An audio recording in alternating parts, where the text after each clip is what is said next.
Okay, here's a shave biopsy from the arm of a middle-aged adult.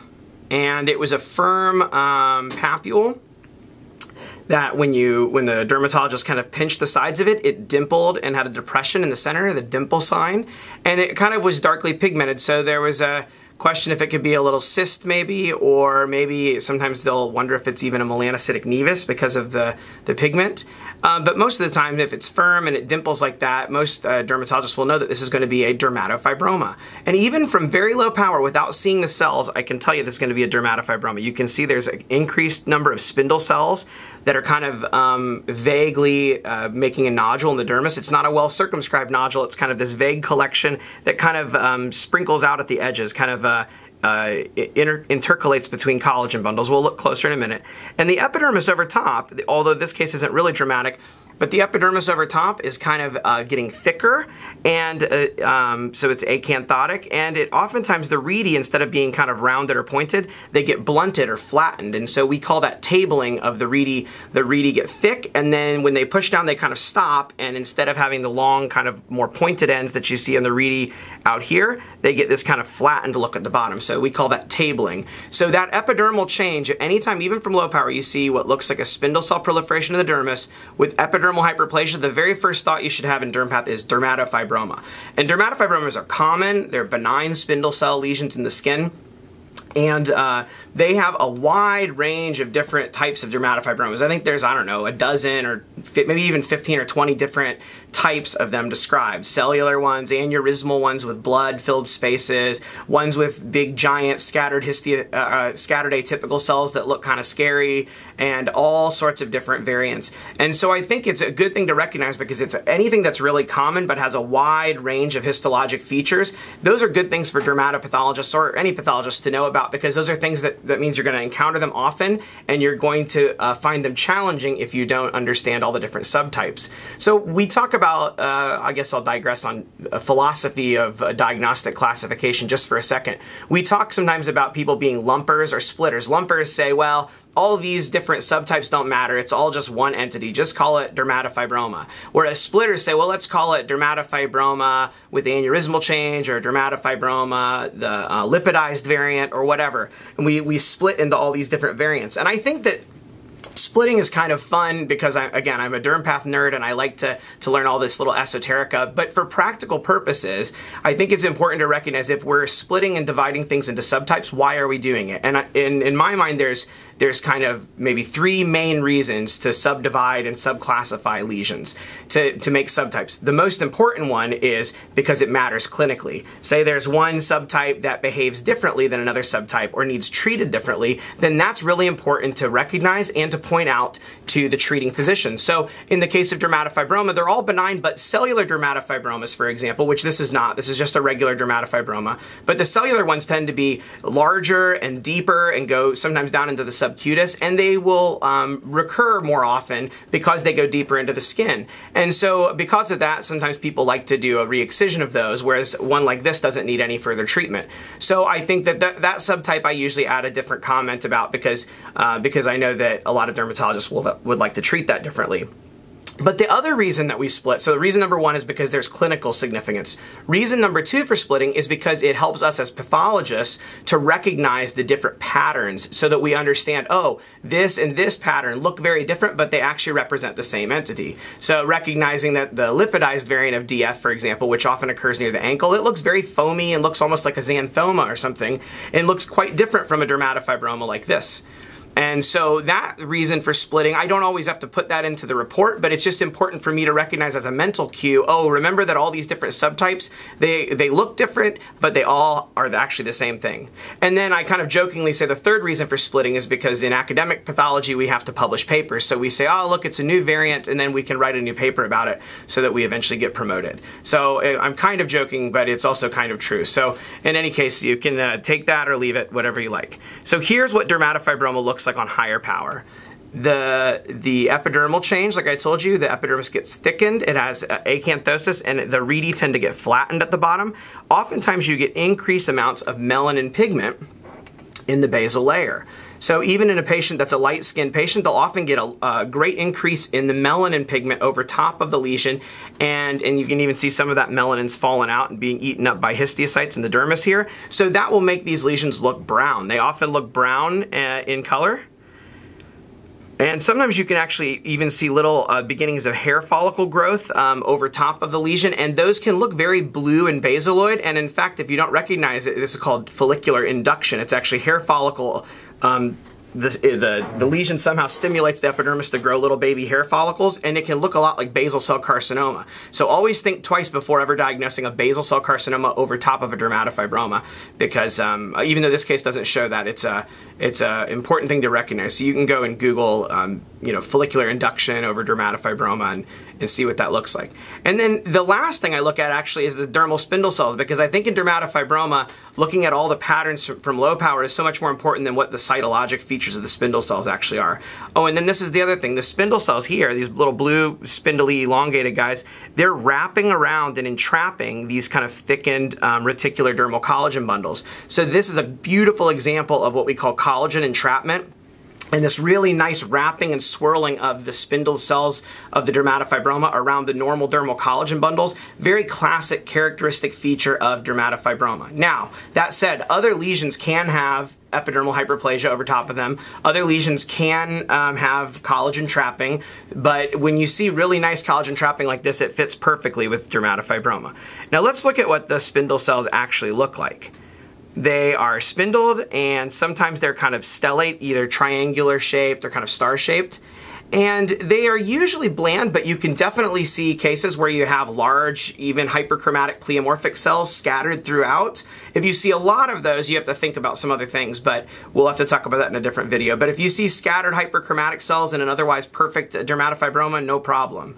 And the cells are actually kind of plump, and sometimes can be a good bit.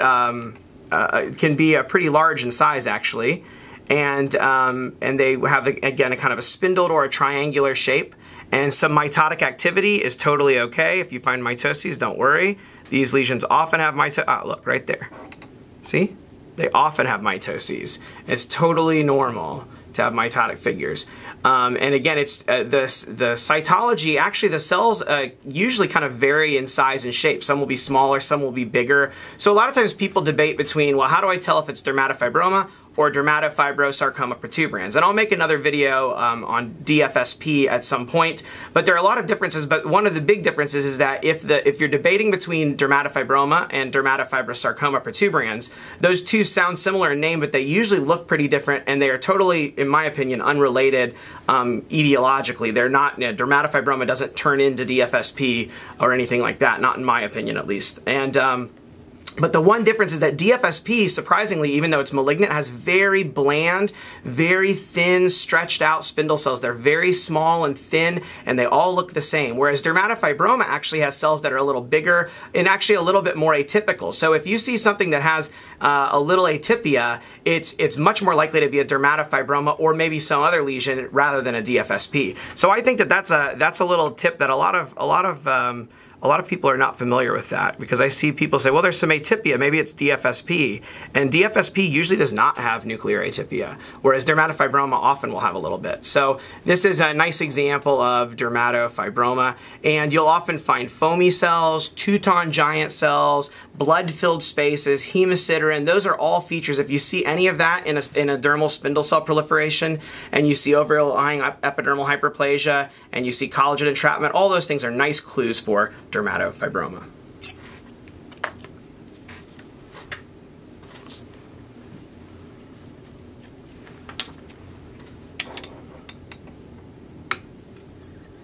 Now, this looks quite different than I think anything I've shown for a while.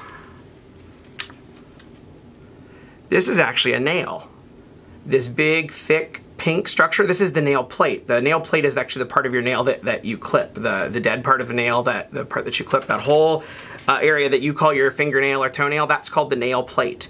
And the nail plate is kind of looks like a stratum corneum, because it's made of keratin, just like the corneal surface of your skin. But it's really dense, thick, pink, and packed together in a dense layer. And right underneath it, directly underneath it, is stuff that looks like epidermis, and this is the nail bed epithelium. And so we've got the nail plate and we've got the nail bed epithelium, and if you go far enough back underneath where the nail originates, there's actually matrix there, which looks like a little bit different than this. But in any case, this is nail bed epithelium and here's nail plate. So this is not like a little tiny biopsy or a clipping. This is actually a large portion of the nail plate and epithelium that's been removed.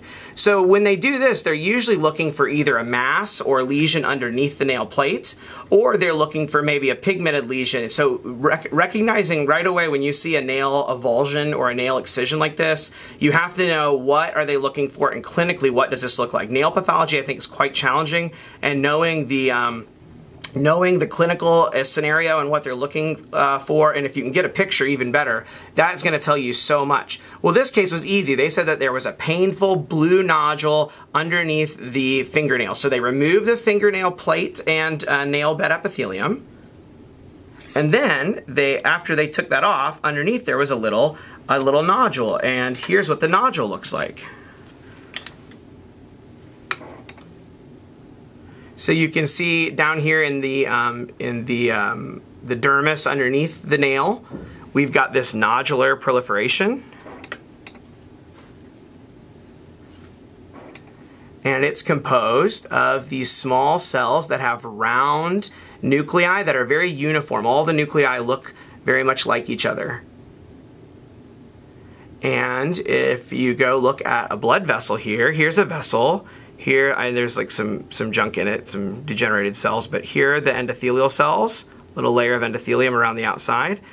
And then wrapping around this are these little round cells. They're the same cells that we're seeing that the lesion's made of. These cells have an aggregation and kind of a wrapping around the outside of blood vessels. See, as you follow the vessel along out here, you can see that little layer of round cells wrapping around the vessel. Let's go look at another vessel and see if we can find the same thing going on. Ah, perfect. Tiny little blood vessel here. See, those are endothelial cells in the middle, just a tiny little lumen. It's kind of a compressed vessel. And look, the lesional cells are wrapping around in layers around the outside of this vessel. So this is a beautiful example of a glomus tumor. And glomus tumor is made of these cells here. These are actually modified smooth muscle cells called pericytes that normally exist around small vessels. And particularly in the underneath the fingernails and toenails, you tend to see what are called glomus bodies or glomus apparatus. Let me see if I can find a good one. I think there's one here. Yeah, perfect. So here, this is a normal glomus apparatus. You can see a little vessel right here, the little lumen of this vessel. Let's see if we can go a little higher. So here's a little blood vessel. There's the lumen. These cells in the middle are endothelial cells. And then around the outside, you can see these perfectly round cells with kind of round blue nuclei that are wrapping around in layers around this vessel. Here's another one. See the little lumen and these little blue cells wrapping in layers. So this is called a canal of Suquet-Hoyer. And my French, I'm still learning a little bit of French, but my pronunciation's not good. So that's the name that it was originally described as. And it's also known as a glomus body. And so this is what a normal glomus body looks like. And you, again, often see them in the digits, particularly near the nail. And these are arteriovenous anastomoses, and these little glomus cells around the outside, they have actin filaments in them, contractile proteins, and my understanding is that they kind of can contract to regulate blood flow, and that this canal theoretically has something to do with temperature regulation. I'm not sure how much control it actually has or what its actual function truly is and how significant it is in the human body, but that's what the theory that I've always been told is that this is a arteriovenous anastomosis that has temperature regulation properties, and that these are modified pericytes called glomus cells. So what happens is you can get a tumor that has these same kinds of cells. And so if you look at those round, very perfectly round cells over here, that's exactly what we have in the tumor. These cells are have a little bit more pink cytoplasm, but they have these very round nuclei, and they are wrapping around vessel lumens just like a normal glomus normal glomus body would do. So they're recapitulating what's happening in the normal glomus. And this one is interesting, and you don't always see this, but in the background you have a lot of myxoid or mucin, whatever you want to call it, hyaluronic acid background here.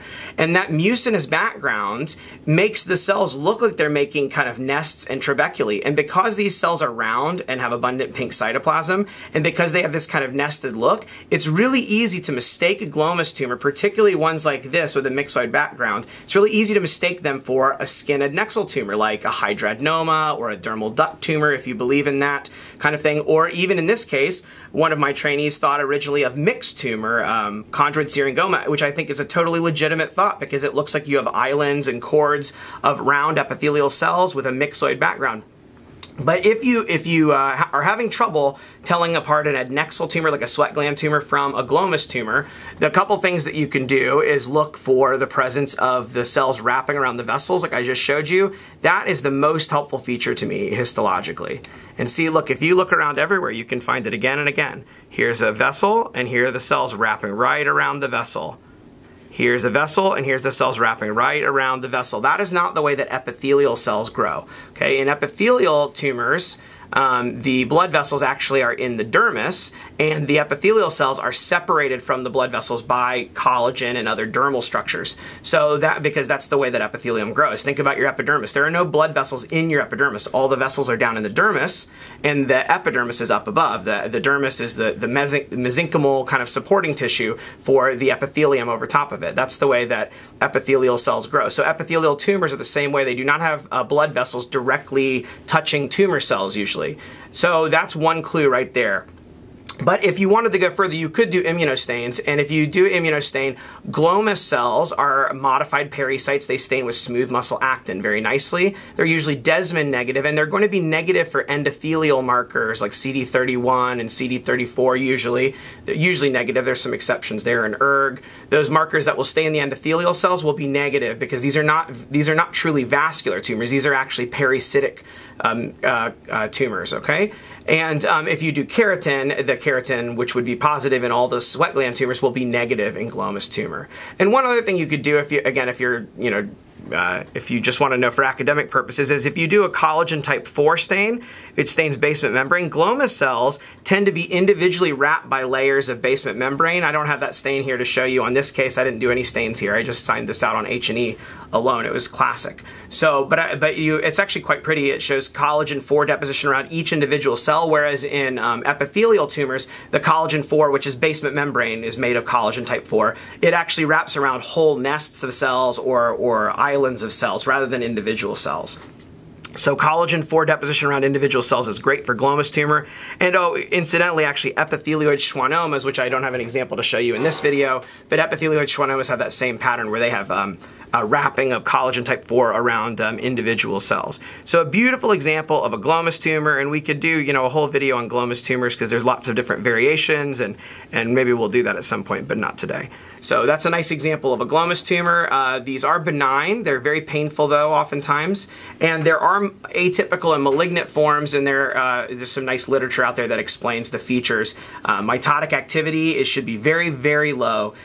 And so if you see mitotic activity or any atypia in a glomus tumor, go and make sure you've read very carefully about what features make a glomus tumor malignant or atypical. And there's a nice paper in American Journal of Surgical Pathology in 2001 by Andrew Fulp and colleagues that discusses in detail what features are atypical in glomus tumors. So very nice example.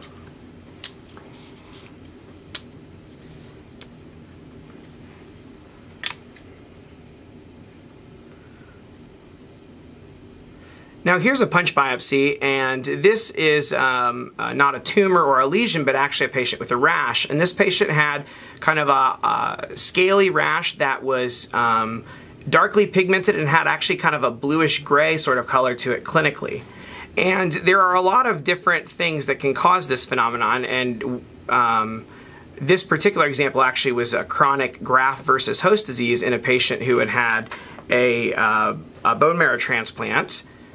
But the important thing I'm going to talk about here is not actually the diagnosis itself, but this phenomenon that we have that's called post-inflammatory pigmentary alteration, or sometimes also post-inflammatory hyperpigmentation. And what happens is anytime the epidermis is damaged, oftentimes by an interface process, like a lichenoid or vacuolar interface, but also sometimes with sponge derm or other things, the melanin pigment that's held in the basal keratinocytes falls out into the dermis when those keratinocytes get damaged. And so what you begin to see is the accumulation of melanin within histiocytes in the dermis. So these histiocytes that are kind of eating up the melanin, we call these melanophages. So these are darkly pigmented cells. These are not melanocytes though. These are actually melanophages. And you can see right here in the basal layer, you can see these pink blobs. Those are dying keratinocytes. And these little dark cells right there, those are lymphocytes, and those lymphocytes are actually from the donor bone marrow. Those lymphocytes are attacking the host, attacking the body, because they recognize that this person's epidermis is different than their owner, the person where they came from. So basically, these lymphocytes are kind of attacking the person that they've been donated into, and they're attacking the epithelial cells of the epidermis. So again, there are lots of things that can cause interface dermatitis, and not just graft versus host disease, but this is just one example. But so that's a nice example of vacuolar interface dermatitis, little bubbles here at the basal layer. The basal layer is kind of ratty and torn up, and then there are dying keratinocytes, these little pink blobs that are being killed off by these lymphocytes here. And then what's happening is that the pigment is dropping down into the dermis. So whenever you see this pigment in the dermis, that's at least a clue that probably at some point there's been an inflammatory process. Even if there's not interface or any real significant abnormality to the epidermis at this time, there probably was in the past. And so that can be a clue to the dermatologist. So if they want a darkly pigmented area and I see some melanophages there, I'll call that post-inflammatory pigmentary alteration, or you can just say melanin pigment incontinence into the dermis. And then I make a comment that there's no, active inflammatory process at this time. Or in this case, I think called this vacuolar interface dermatitis with prominent pigment incontinence. And I said, given the history and the fact that it fit clinically, this fit well with kind of the burnt out example of the chronic lichenoid form of GVHD. And we had seen a previous biopsy, I think, from this patient also that fit with that as well. So that's one of those things where you have to make sure the clinical scenario fits perfectly. But I think the reason I wanted to show this is a really nice example of pigment incontinence that's coming from an inflammatory process. And this is really dramatic here, but a lot of times actually it's much more subtle. So sometimes on the biopsy you have to hunt around and you'll just find one or a couple little pigmented melanophages, but just a few melanophages in the dermis is enough to make the skin look a different color to the dermatologist's eye. So even if you see totally normal skin with just occasional melanophages in the papillary dermis there, that's enough to make you think, oh, this could be what's causing the pigmentation. And we see biopsies like that actually pretty often where they're wondering, is it mycosis fungoides? Is it an inflammatory thing? What's going on? And all we can see is a little bit of pigment incontinence. In this case, though, of course, the rash, the inflammatory process is still active here. But the pigment is falling out because this has been going on for some time. And darker skin patients tend to get more abundant pigment dropout. And clinically, they often, after the inflammation resolves, they'll often have hyperpigmented or sometimes hypopigmented areas on their skin that persist for some time. So once that melanin's in the dermis there, the histiocytes are trying to eat it up and take it away, but it actually takes quite a while for them to break it down and move it away from the skin. So that hyperpigmentation can sometimes remain for many months or even a year or more in patients, particularly dark skin patients. So post-inflammatory hyperpigmentation can be quite a problem for patients.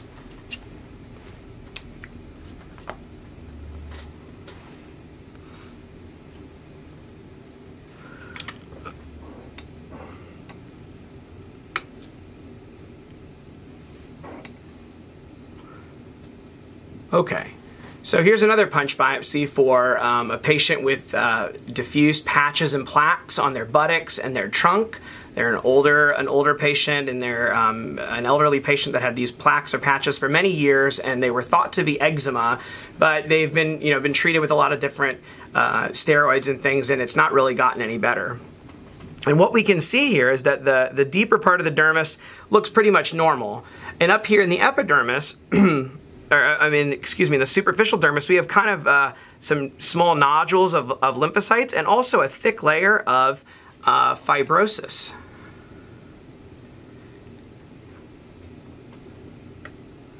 And if you look at my normal skin histology video, you can see what the normal papillary dermis should look like, but it shouldn't look like this. Here we have this thick, see how there's kind of like a wiry, I'll flip the condenser and see, look at how thick and wiry these pink collagen bundles are here. These wiry pink collagen bundles, and they kind of look like little wires or like little noodles. They've been compared to little noodles before, like fettuccine. I believe it was Dr. Ackerman who said the fettuccine sign is when you see these thick collagen bundles. So this can be seen in a variety of chronic things like chronic atopic dermatitis or chronic spongiotic dermatitis. But it always makes me think right away when I see that, plus lymphocytes in the superficial dermis, I always think about mycosis fungoides, which is the most common form of cutaneous T-cell lymphoma. And this is, I think, a pretty straightforward, nice case of mycosis fungoides, which is kind of rare to find because mycosis fungoides is often subtle and difficult to diagnose, particularly in its early stages. But so against my better judgment, I'm going to show a case here because I thought this one was a pretty good classic example, but it can actually be pretty challenging to diagnose. So mycosis fungoides, what the most important thing that you have is you have T lymphocytes that are infiltrating the epidermis, and they're epidermotropic. They have a tendency to want to go into the epidermis, and what that looks like is these T lymphocytes that are going to be sprinkled along the basal layer. So they often have these kind of white, pale, clear vacuoles around them. So we call that tagging. That's one way to say it, is there's these tagging of lymphocytes along the basal layer with these little halos, the white halos around them. That's a really useful finding. Now remember, you can see little lymphocytes getting into the epidermis in a lot of inflammatory things like vacuolar interface dermatitis in GVHD that I just showed. You can see lymphocytes in the epidermis.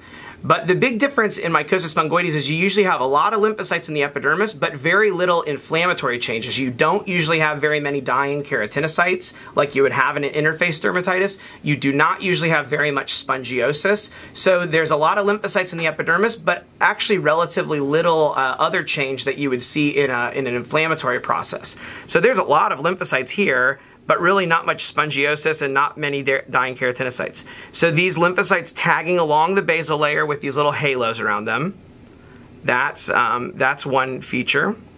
And look, you can see a lot of them here. And then they're beginning to kind of aggregate into little collections of 2 or 3 or more. And so this is a really small one, but those are called Potrier microabscesses. And when the little lymphocytes make collections in the epidermis, usually the collections get a little bigger than that, but that's another feature of mycosis fungoides. So that epidermotropism is the useful feature. Sometimes mycosis fungoides has very small lymphocytes that do not look atypical. So you think, oh, it's a lymphoma, it should have cytologic atypia. And unfortunately, it doesn't always, and that's why especially early patch stage mycosis fungoides is quite challenging to diagnose, both clinically and microscopically, and it often requires multiple biopsies over time before you can finally confirm the diagnosis. But this is, I think, more like a plaque from the clinical. This is more plaque-like, and that it's been going on for some time, which you can tell because it's got all this kind of chronic fibrotic change in the papillary dermis. And the lymphocytes here are actually a little bit more on the atypical side. They're larger and hyperchromatic, and they're kind of in between the individually elongated collagen bundles, and they're tagging along the epidermis, and they're beginning to make little collections and aggregates there in the epidermis. Here's another nice example. See, they're starting to aggregate here and make these little Potrier microabscesses. And then again, this little tagging with little halos around them. Now you got to be a little bit careful. You can see that these actually have more cytoplasm than most normal T cells would have. And I think that Langerhans cells, which will also make aggregates in the epidermis, they can really, I've seen mycosis fungoides where it was really difficult to tell whether you had a Potrier microabscess or just a little collection of Langerhans cells like you would see in a spongiotic dermatitis like contact derm or something. So in that case, it's real easy. You can do CD3, a T cell marker, or you can do CD1A, which would be a Langerhans cell marker. You can do both of those to sort out which things are actually lymphocytes and which things are or Langerhans cells if you're having trouble. And mycosis fungoides is something that should never be diagnosed just on the histologic features. You always have to make sure it fits clinically. There are tons of different inflammatory processes that can mimic mycosis fungoides histologically. And like I said, mycosis fungoides can also mimic inflammatory things, so it can go both ways. You can have things that are clearly mycosis fungoides but microscopically look like sponge derm or other inflammatory things or rashes.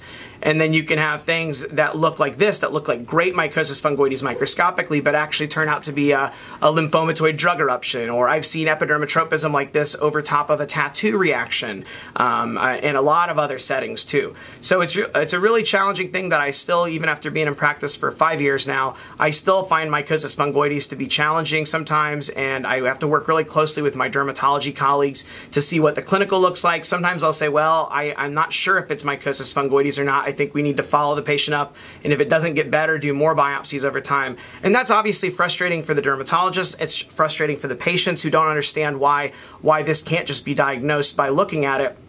But it can be very challenging. I think this is a pretty clear-cut, straightforward case, and it fit with the clinical, but I think in many cases it's challenging.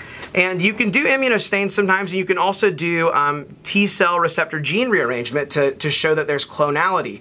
But both of those things can be problematic because the more advanced forms of mycosis fungoides are usually easy to diagnose just on H&E. And when you do the immunostains on those, it usually shows beautifully that it's all CD4 positive, for example, and very little CD8, or it'll show loss of CD5 and CD7 or other things like that. None of those things are perfectly specific, of course.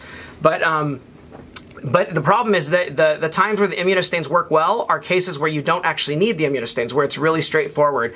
In the very subtle early cases, the immunostains are often not very helpful. And the T-cell receptor gene rearrangement, the same thing. The early cases that have very low cellularity, oftentimes the T-cell receptor rearrangement will fail and will show up as negative just because there are not enough lymphocytes to get good amplification and actually show whether there's a clonal rearrangement or not. So the problem is when you need those ancillary tests to help you, when you need them the most in those early subtle cases, they're the least likely to work, which is very frustrating, again, for us as dermatopathologists. But this is a nice example of mycosis fungoides.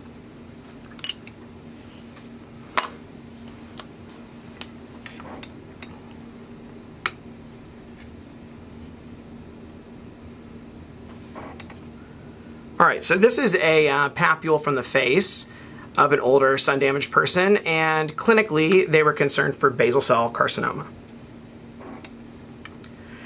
When we get closer, we can see there's a little ulceration, and in the dermis we have a bunch of cells, and looking closer, these cells are mostly neutrophils. So we have a collection of neutrophils as well as some lymphocytes and histiocytes all mixed together here in the dermis. So it's kind of like a tiny, almost like a tiny little abscess. And there's some edema there, and then there's ulceration of the surface. But we don't see anything that looks like basal cell carcinoma. So what are we going to do with this? What would make this happen? Well, the answer is right here. These are keratinocytes. And these keratinocytes are not here. This is not a squamous cell carcinoma or a tumor. This is actually a hair follicle that was inflamed and ruptured. So this is a ruptured folliculitis. And I know that sounds pretty boring, but this is actually something that we see on a daily basis, multiple times a day, where these little ruptured follicles can be hard to tell apart from basal cell carcinoma clinically sometimes. So recognizing that is really helpful. So if I see a little tiny focus of granulomatous inflammation or neutrophil inflammation, even if I can't see the follicle, if it's a little bump and a solitary small papule and it looks like a basal cell clinically, oftentimes that's going to be representative of folliculitis. Even if you can't see the follicle, I'll oftentimes say, well, it's suggestive of a folliculitis. But if you cut deeper sections, sometimes you'll be lucky and find the follicle. And I think, let's see down here, and see, look, cut deeper, you can still see that little neutrophil collection, little fragments of keratin in here. But look over here. Now the follicle is a little more organized. And not only do you have follicular epithelium, but going up, what's that? That is a hair. So there's a little naked hair shaft that's come out. The follicle's ruptured and the hair has fallen out into all this inflammatory mixture. Let's see if we can show it. See, it's refractile. So the hair is a little refractile hair shaft right there. And then there's the rest of the hair follicle epithelium, and then the hair shaft. and then all this inflammatory change in the surrounding dermis. So this is a nice example of something kind of boring, but something that's clinically important, in that, you know, there's a lot of time that I spend on little biopsies for rule out basal cell. Then I try to figure out, is there a tiny basal cell that I just need to cut deeper to see? Is it a ruptured follicle? Is it just a dilated hair follicle with some telangiectasias around it? You know, is it something else? What's actually causing this little bump that the dermatologist is seeing? So even though this is not an exciting rare diagnosis, this is a straightforward everyday thing that you have to deal with, and knowing about ruptured hair follicles is helpful. So we've got to know the basic stuff and the rare zebra things too. All right, last case here.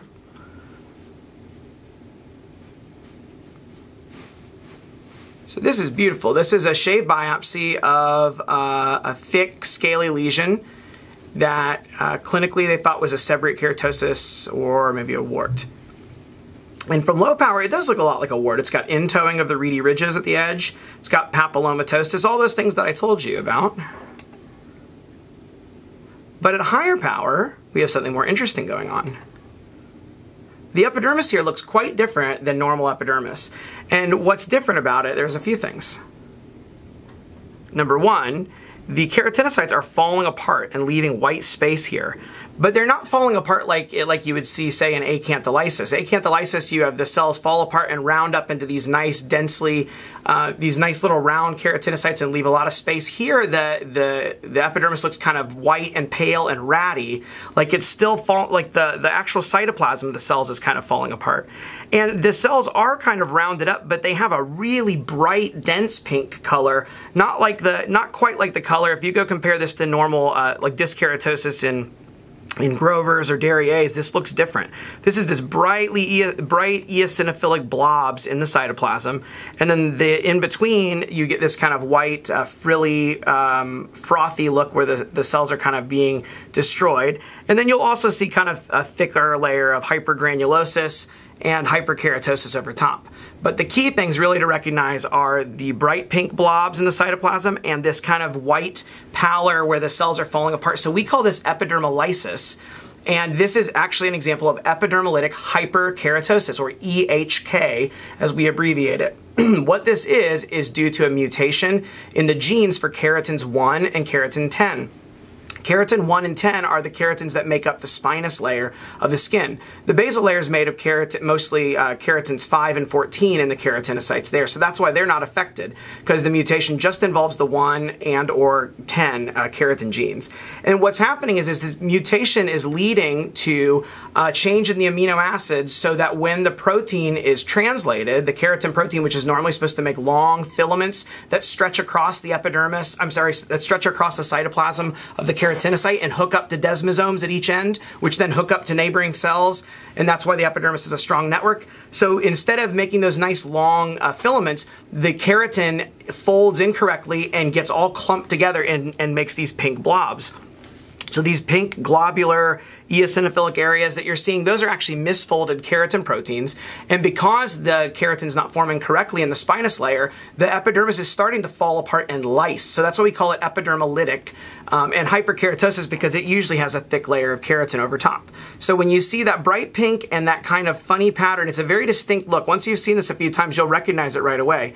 So there's a few settings that we see EHK in. Number one, we often see it as a tiny little incidental foci in the normal skin of everyday individuals. We'll see it like on an excision specimen for melanoma, for example, or something like that. So in that setting, it doesn't mean anything, and what it's probably is it's due to a mosaicism, a mutation in the keratin 1 or 10 gene in the little stem cell that gives rise to that tiny focus of epidermis. So in that case, you'll have like a focus that looks just like this, maybe. A little tiny focus of EHK, and the rest would be normal skin.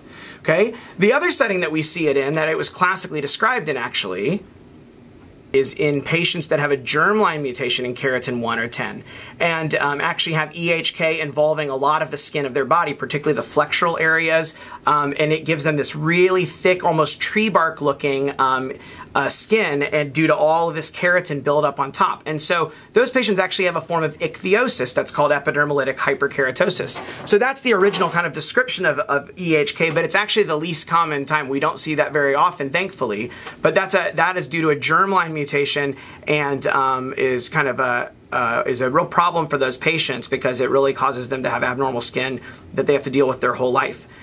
And then more recently, what we've seen is EHK described in solitary lesions. So again, this was a solitary lesion. The rest of the patient's skin was normal. This looked like a seb or a wart clinically. And you can see their skin out here is totally normal. And now they've got this single keratinocytic lesion that shows epidermolytic hyperkeratosis within it. So this can be referred to as an epidermolytic acanthoma. And epidermolytic acanthoma is just a benign keratosis that has EHK just in the setting of the lesion itself. And you can see EHK in a few other settings as well that are a little more esoteric. But I think this is really useful because this is one of these things that you'll get a biopsy and you'll be like, what on earth is this? I don't recognize this change. So when I sign these out, I say epidermolytic acanthoma. And I usually make a comment that if this is a solitary lesion, this is just a benign, a type of benign keratosis. And obviously, if the patient has a more diffuse ichthyotic process, then that would be something that needed to be worked up further. And usually that's really pretty obvious clinically because those patients have abnormal skin in many areas on their body that's really obvious to the patient themselves and also to their friends and family and to their treating physicians. So a nice example, really classic example, I think, of an epidermolytic acanthoma. And it's just a form of benign keratosis that you can see the normal skin on the sides and then the EHK skin. And so again, one closer look at EHK.